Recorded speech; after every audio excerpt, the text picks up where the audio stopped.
Hello BookTube, and hello AuthorTube. I have been making a series of very basic AuthorTube type videos for a while now, and we started off with very basic concepts. We're talking the very basics of writing, as it applies to you specifically. So the first video that we did was, should you write at all? And in that video, I put forward my contention that there is no such thing as creative and non-creative people. There might be such a thing as different levels, drastically different levels of talent. But everyone can create. Everyone can write. It's just a question, there's no such thing as creative versus non-creative, in other words. Everyone is creative. And the main differentiation is practice. How much practice you have. So the answer to that first question was that... yes, you should write. Absolutely, you should. The process of writing is a linear thing that's been going on since the dawn of humanity, and you have benefited from it. If you're a reader, you've benefited from it. And that means it's just a matter of simple ethics for you to continue it, for you to help make it possible for someone to benefit from you doing it. So that was question number one, should you write? And then question number two was, when should you write? And the answer to that is indisputably now. You should write now. You have the time now in your day to write. What you need to do is take a few minutes to think about reorganizing that time if writing is something you want to do and actually make that reorganization. But the idea that I've been confronted with so many times from so many people who say they want to write, that they don't have time, that their day just doesn't have the time, that idea is completely wrong. Completely wrong, demonstrably so. So question number two, when should you write? The answer is now. Yes, you should write. And when should you write? The answer is now. You should write now. And the third video that we did was what you should write. And in that video, I took a swipe at the age-old piece of writing advice that says, write what you know. Not only because that's cloistered and not very daring, not very imaginative, and after all, creative writing is about imagination, but also because in the 21st century, that write what you know has taken on a kind of aggressive fascist overtone. It's not, you know things and you're empowered by that fact, so go and write about them. It's write what you know and stay on your own patch. Don't you dare write about something that somebody else knows. Or you're a cultural appropriator and a thief and a fraud, and we have the right to cancel you. Not only in your profession, but in any profession that you'll hold in the future, and also the personal lives and professions of everyone you know that you are in any way connected with, as long as we can hunt through your internet records and find them. In the 20th century, in the 21st century, write what you know has become less advice and more of warning. And I took a shot at this. I want to dismantle that idea in your head. That is a bad piece of writing advice. It was even in the 20th century. But in the 21st century, the underclass of vindictive, cowardly, anonymous bullies that has just grown like shrubbery because it's been enabled by the anonymous venue of the internet is just innumerable. And the only way to do anything about that, there are two ways to do something about that gigantic undershrubbery of internet bullies. Thing number one is to make it impossible for them to do that, and that thing number one is wrong, because that will bite us all. Infringing on free speech is the wrong approach to doing something about that. The right approach, since normal people outnumber these freaks by 1,000 to 1, the right thing to do is to resist it. To resist it everywhere that it occurs. It's always amazed me every time some new person is called up by this mob for cancellation. It's always surprised me over the last 5 years or so how immediately corporations fall in line with that. Without verifying that there's any kind of genuine groundswell, without verifying that there's any kind of public sentiment, without doing anything like that. Just, if I hear 2 or 3 people on social media criticizing person X, and I'm in a contract with person X, I'm just going to cancel that contract. You don't get any heat at all. None whatsoever. That's utterly cowardly and ridiculous. And that directly impinges on what you should write. And the advice that I put forward instead of write what you know is write what you like. Write the kind of thing that you enjoy. you're going to have to do that anyway. I believe, ultimately, you're going to have to do that anyway, because writing the kind of thing that you enjoy is the only thing that'll get you through the writing process, which can be pretty arid. I mean, we all like to be artsy-fartsy about it when it's over with, but it can be pretty arid. It can be pretty awful, that writing process. If you don't have that baseline of instinct in what you're doing, that interest in your own subject matter, chances are you will fail. And if you don't fail, well, okay, then you're succeeding in something you're not enjoying, which is just about as bad as failing. So my advice in that third video was write what you like. Take a big mental step back from what you have all around you, the books that you have all around you. Think about those things. Also, take an inventory of the story ideas that are rattling around in your head and that always have been. I'd be willing to bet that for most of you, there are quite a few of those. But even those who haven't really given any serious thought to writing, I bet you have one or two story ideas. And if you don't have any, then the books on your shelves they still constitute story ideas. So you want to look around, you want to take a big step back, you want to do some nice, cold thinking about what it is that you enjoy reading, what it is that you would like to write. And the reason that you want to be very clear about that is because almost certainly that is going to take work, practice, research, backgrounding, all the stuff that writers do, that you can do. You have access to the greatest accumulation of human information in the history of the world. Immediate access, 24 hours a day, to the internet, which has bottomless depths to it.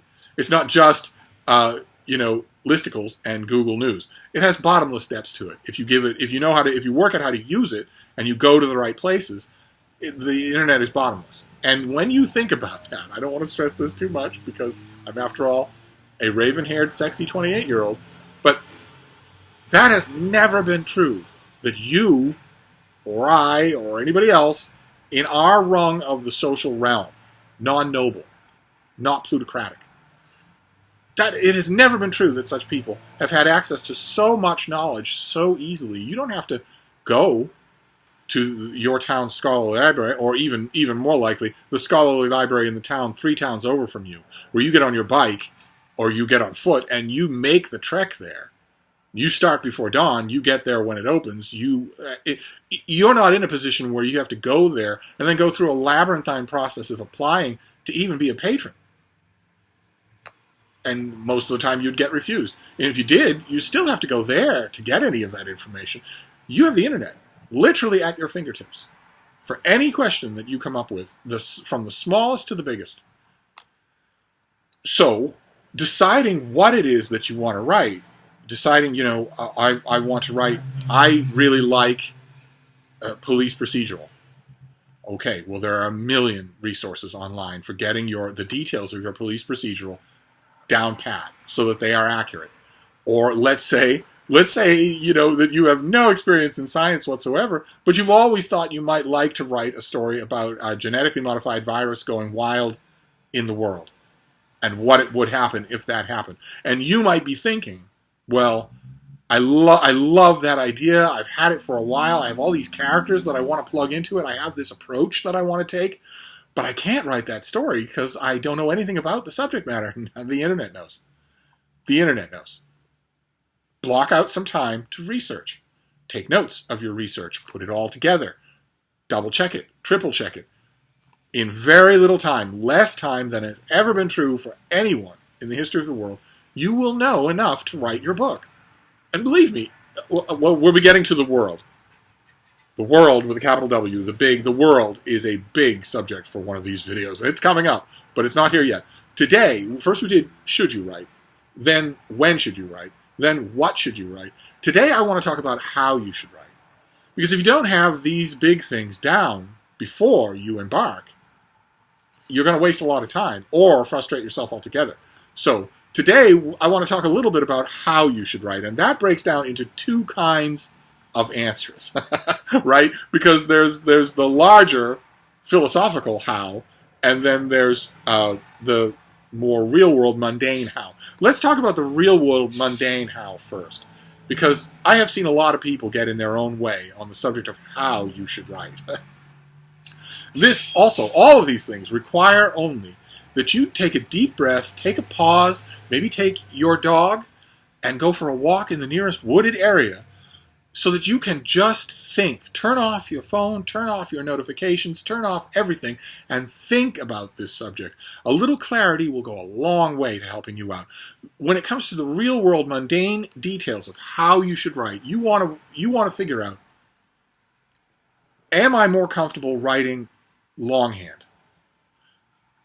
Am I more comfortable writing on a computer? If I'm more comfortable writing on a computer, am I more comfortable in an open source, completely unbounded writing program, or on one of the many curated writing programs that you can get online? You can either buy them or you can subscribe to them for free or whatever, that will set your margins and give you all sorts of folders and whatnot. I'm sure you know some of the things I'm talking about. There are a million of them. How is it that writing is easiest for you?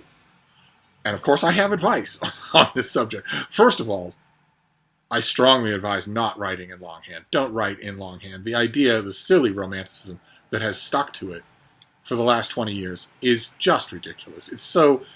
Any anachronism is ridiculous, just in general. But this is so time-wasting. And why? Because all writing is for sharing. Any writing you do that isn't for sharing is practice. And by that, I very much include keeping a personal journal, which is not for sharing, but it is practice. It's great practice. All writing of a creative nature is for sharing. There is absolutely no point in a story that you don't tell to someone. So, again, we're not leaving. We'll bring in the world later on. But for right now, all writing is communal writing. All writing is meant to be shared. Writing longhand is A, a recipe for distraction, and B, a further step in sharing your writing, because even when you're done with it, it can be as perfect as anything. You still have to entirely redo it in order to share it with anyone. You now have access to the Heisenberg uncertainty principle. You have access in your everyday life to what quantum physicists refer to as superposition, where a thing does not have its final distinction until you give it that distinction, until you give it a position. Until then, it is a potential, an infinite potential of positions. It is superpositioned. And you have access to that every day. For the first time, those of you who are young are not going to have any idea what I'm talking about, but those of you who wrote before the internet will remember, once upon a time, you were wedded to the draft, the physical draft of the thing that you were writing. And if there was a problem with it, you had to redo it. You had to redo the whole thing. Now, on a computer, the text that you have on your computer, the file that you have on your computer, first of all, in 2019, that file is almost impossible to lose. It's updated 6 ways from Sunday, and you can update it even more if you want. You can create duplicate files of everything that you're doing online, and the whole time that you're doing that, you can have a thumb drive right there next to you. Or even, if you're worried that you'll forget, plug it into the computer. And put a sticky note on it that says, "Remember me." All that sort of stuff. Whatever you need to do. And at the end of every single day's work session, put everything on here as well. So it's duplicated on your machine, it's duplicated on your hard drive, and it's duplicated on here. So you have all of that. And in addition to all of that duplication, whereas a physical copy you can lose, it can be damaged. In addition to all that duplication, you could also email it to yourself. In which case, Google servers, if you're on Gmail, if you have Chrome, for instance, Google servers will save it as well. But in addition to all that, the document that you're working on is in superposition. You can change anything about it without needing to redo the whole thing, which is going to seem, again, it's going to seem reductively simple to those of you who grew up in the 21st century. But before computers, nothing like that was true. And we dreamt about it. We dreamt about it. I can't tell you how many times I was typing a document that had to be right with multiple sheets of carbon paper, trying hard to go slow, trying hard not to make mistakes. I'd get to the bottom of a page and make a mistake. And you try, there used to be a thing called whiteout, and you would try to fix the mistake there, but it was almost always impossible. You almost had to do it over again. If it was for professional use, you almost always had to do the whole thing over again. Or you would take your handwritten pages and pay someone to type them. It used to be a going bit of side cash, is to type things. Now, your document exists in a superposition so that you can change it to anything, anytime you want, preparatory to prepping it for sharing with other people. So my advice, one advice to the physical mundane how would be adapt yourself, if you're not already, to writing on a computer. Okay? It's 2019. Adapt yourself to writing on a computer. I know a couple of very pretentious young men. Never, as far as I know, in my experience, it's never been a woman. I know of a couple of very pretentious young men who insist on buying a manual typewriter. They're 20-something. They buy a manual typewriter. They buy ribbons. They learn the names of all the parts of the manual typewriter. They learn the location of the nearest typewriter store in their town. And they talk to the owner in kind of cool, head-nodding telegraph ways like, yeah, I get it. I'm real. Ridiculous. Ridiculous. And it never shows in the finished product of what they're writing. There is no correlation whatsoever between anything like the worth of what comes out the other end of that process and all the pretension that goes into it. No, I would argue, my strong case would be, for the mundane side of how you should write, would be adapt yourself to the computer. Another thing that I would say, another piece of advice, I'm trying to avoid specific advice on these writing videos, but another strong piece of advice I would give is when you are setting up how you write, pay attention to the roadblocks to writing. And that might sound ridiculous. You might think, well, if it's how I write, of course there aren't going to be any roadblocks. No, that is not the case. Are you exactly positioned right according to the window, according to the air conditioner, according to the fan, according to foot traffic, according to house noise? Are you positioned as perfectly as you can be to minimize the intrusions of all of those things? Are you? Or are you just taking that writing corner or that writing table or that writing nook and just accepting it the way you found it? Maybe doing a few cosmetic changes here and there. The point I'm trying to make about writing is not just that you can do it, but that if you want to do it, you have to make it important in your life. You have to make it important. If you moved into a new apartment and you loved everything about it, and you got to the kitchen, and for some odd reason the refrigerator was standing in the middle of the room, you would move the refrigerator. You wouldn't just look at it and say, well, even though I'm going to use this every day, and even though I find its current position very inconvenient, I'm just going to leave it there, because that's how I found it. Now, you have to make a writing space, and you have to make sure in that writing space that there are no actual obstacles to that writing. Are you positioned wrong, even physically? You want, in the how of your writing, to remove all obstacles to writing, to be as close as you can to what an old friend of mine used to refer to as a working brain. In other words, you and your project and the words and the momentum, without anything else. So are you in a place where the place you just automatically assume you're going to write, is that place noisy? Okay. Do you have access to a place that isn't, if noise bothers you? Is it too hot? Is it too bright? Does it have all sorts of stuff that distracts you? You want to fix all those things before you start writing. Take an afternoon to find out what works and then go for what works. And that includes also, in my case, and I would argue in your case as well, I would argue there are no exceptions to this. That would also include the things, the little props and gimmicks and magic tricks that you use that you think you need to write. Having a cup of tea next to an electronic keyboard is an obstacle. Even if you think it's smooth, even if you think you've got it just fine, it's something else you're paying attention to. Having a glass of milk and a whole jar of cookies that you're dipping, and then and then this to make sure I don't drip, and then it's got to come over here instead of over the keyboard, and then like this with your eyes away from the keyboard. That is an obstacle to writing. That is not an aid to writing. You like cookies and milk, fine. Use it as a reward for a successful writing session, but don't use it while you're writing. I would argue none of that. Anything that actually distracts you from writing is an obstacle to writing.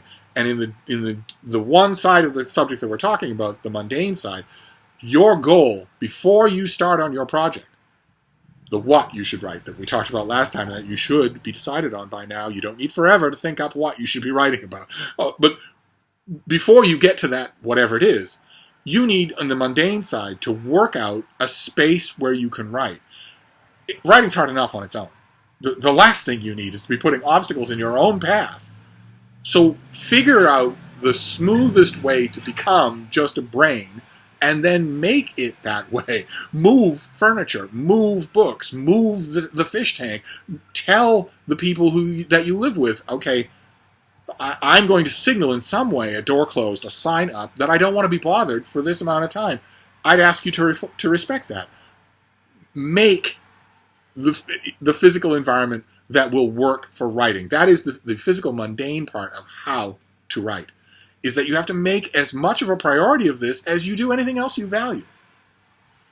You don't, if you're cooking supper, you don't, I don't even know, you don't oven things that you can heat on the stove, and when you're done with the whole meal, you don't eat it standing on one leg in the corner of the kitchen. You've set it up to make it conducive to the enjoyment of the experience. Same thing with writing. That's the mundane part of the how I should write. The non-mundane part, the larger philosophical part of how I should write, involves terminology from NaNoWriMo. NaNoWriMo is National Novel Writing Month, and it happens every November all across the world. And in NaNoWriMo, thousands, tens of thousands of people get together, hundreds of thousands of people get together to write a novel in the course of the month. And parlance has grown up, and NaNoWriMo is fairly old by now. Parlance has grown up around the kinds of writers on NaNoWriMo. And they break down into three. And I believe this is one of many ways in which NaNoWriMo actually reflects the writing process just in general. How could it not, with all these writers involved? The first is plotters. And these are the people who plot every single detail of what's happening. So first they work on the back world, the backstory of what they're doing. Here are the backstories of all my characters. Here's what's going to happen in my novel. Then they break it down chapter by chapter, sometimes even scene by scene. And the reason why plotters tend to do that so religiously for NaNoWriMo is because NaNoWriMo's daily word count, 1,667 words a day, is brutal without that. Having a scene-by-scene, moment-by-moment, character-fleshed-out plot is the easiest way to make NaNoWriMo possible, to make it possible to win NaNoWriMo, to get to the end of 50,000 words. That is the easiest way to do it. If you're making that stuff up as you go along, day by day, you are creating a drag on the system. At least that is the philosophy that plotters will say. They will say, and also it's perfectly in line with the rules of NaNoWriMo. You may not start early writing in NaNoWriMo. You start writing at the stroke of midnight on the first day. you may not start the writing early. I really don't hold much water with NaNoWriMo participants who use it to continue a work or to write a second draft of a work. I like the idea of it being ab initio, just out of thin air. But you're not allowed to start writing until the first minute of the first day, but you can plot all you like. You can outline all you like. You can write backstory to your heart's content. And that's why plotters swear by it, because if they've got all that work done ahead of time, all they have to do in their daily writing for NaNoWriMo is write. Here's the scene for day 1. Here's the scene for day 2. Here's the scene for day 3. There are other people who do NaNoWriMo who find that approach completely soulless, completely mechanical. And the people who take that to the extreme are pantsers. They are short for seat of the pants. They are pantsers of people who don't have any idea what they're going to write when they start. And their goal is just to fly off ideas. And quite a bit of the infrastructure of NaNoWriMo is sort of designed with pantsers in mind. There are plot rabbits, for instance, where something will be dropped right in. The moderators or group leaders or whatever at NaNoWriMo will drop in something like zombies or chocolate addiction. And you're supposed to run with that. Incorporate it into what you're writing and run with that. I don't know. I, of course, am prejudiced in this regard. Pantsers seem to have a lot of fun. They certainly seem to underscore the fun aspect of NaNoWriMo. But they're not generating anything that's worthwhile. And if you're going to do something, if you're going to have 50,000 words at the end of the month, why would you want the 50,000 words to be nonsense? Why would you want it to be utterly useless nonsense? Stuff that you wouldn't even share with a friend, even if they volunteered to read it. Because it doesn't make any sense at all. Because you pulled it out of your tuchus for every single day for the whole of the month. Why would you want to do that? I guess in a way it's practice, but it's not even focused practice. It's not structured in any way. If you want to practice generating prose that does what you want it to do, better by far to keep a daily journal, where at least you have a task, and you'll know whether or not you succeed. But in between plotters and pantsers. And keep in mind, I'm not just talking about NaNoWriMo here. It just happens to be that NaNoWriMo put terms to these things. These are types of writers, and I believe these are the only types of writers. You have plotters, you have pantsers, and then I believe the huge margin in between is filled with NaNoWriMo combines the two into a word. I have always said I don't like this word. I wish we came up with something else. They combine the two and call that middle ground plantsers. And that is people who plot somewhat, but they don't plot everything. They fly by the seat of their pants in order to fill in their plot as they go along. I myself believe that that is how most people write first drafts of anything. The second draft is where the plotting takes over. The second draft is when everything has to make sense. When you have to hammer out the stuff that doesn't, remove the stuff that's weak. I think that for the first draft, most people do that. They plot generally. I have a story in mind about a race car driver who comes that close to the pinnacle of success and then is in a horrible accident and loses his legs. Loses both legs at about mid-thigh. And I want to write about, as a cousin of mine went through physical rehab, I want to write about physical rehab. I want to capture that in fiction. But then I want to craft a story in which that guy with prosthesis comes back to the pro racing circuit and actually wins where he came close before. Okay, that's my plot. But I don't know anything about the details of his family. I don't know anything about the details of the accident. I don't know anything about the details of rehabilitation or the people that he meets. Of course, you're going to need an emotional story in there somewhere, either with family or a love interest. I don't know anything about that. And I also don't know the details of how I'm going to get him back to the top of his profession. I just know my general plot outline says that's where I want him to be. And I'm going to figure it out, the rest of it, as I go along, the details as I go along. That is plantsing. And I think most writers do that in their first draft. NaNoWriMo or otherwise. I think most of them do. Certainly all the ones that I've known wrote that way. Except for the Germans. Nobody's perfect. Actually, the rest of us aren't perfect. That is the philosophical side of how do you write. That is something that you want to figure out. Once you have your project, which by now you should have, or you should at least be zeroing in on it. I'm not giving these talks for my looks. My looks don't need improving. Okay. The talk that I gave last time about what you should write is something I wanted you to start thinking about so that you could decide what you want to write. You should be well along in that process by now. Wool gathering in terms of on any of these stages is deadly and to be avoided. But when you get to what you want to write, then you have to figure out how you want to do it. Now, the first half of how is very practical. It's very pragmatic. You will know just by glancing whether or not your writing environment is right. My argument to you, if writing is something you want to do, if it's something that means something to you, is if it's not right, make it right. Figure out a list of things you need to change in order to make it right, and then do those things. Don't peck around at them. Do them so that you have cleared the runway.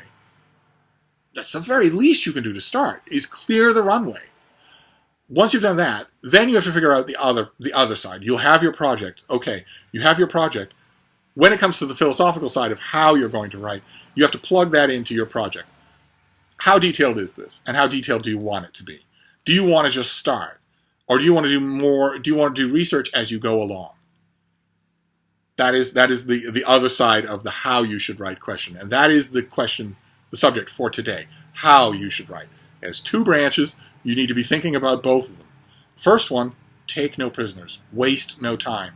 Fix the physical, mundane side of how you write. So get the right writing program if you're going to insist on a writing program. I don't think you should. But get the right one. Get the one that works. Get the right machine that works. Decide that you're going to make your piece with writing on a computer. Or not, if you don't want to, still figure out how you're going to write. The mechanism, the means, the tools, the lack of distractions, the warning other people, all that sort of stuff. Clear that out of the way first. The last thing you want is for anything like that to be getting in the way of the much harder work of actually generating your story. And then the other side of that is how you want to go about generating your story. Do you want to know everybody's middle names and eye colors before you start? If so, then you have your work cut out for you. So, I'm gonna wrap this video up for today. Sorry for the length of the video. I have taught whole classes on these subjects, and I do go on. So I'm gonna cut this short. This is today's subject, not whether or not when, and not what, but how. So I'll wrap this up for now. I have more writing videos to share with you, you poor things. But I'll wrap this up for now, and I'll be back. Thank you, BookTube.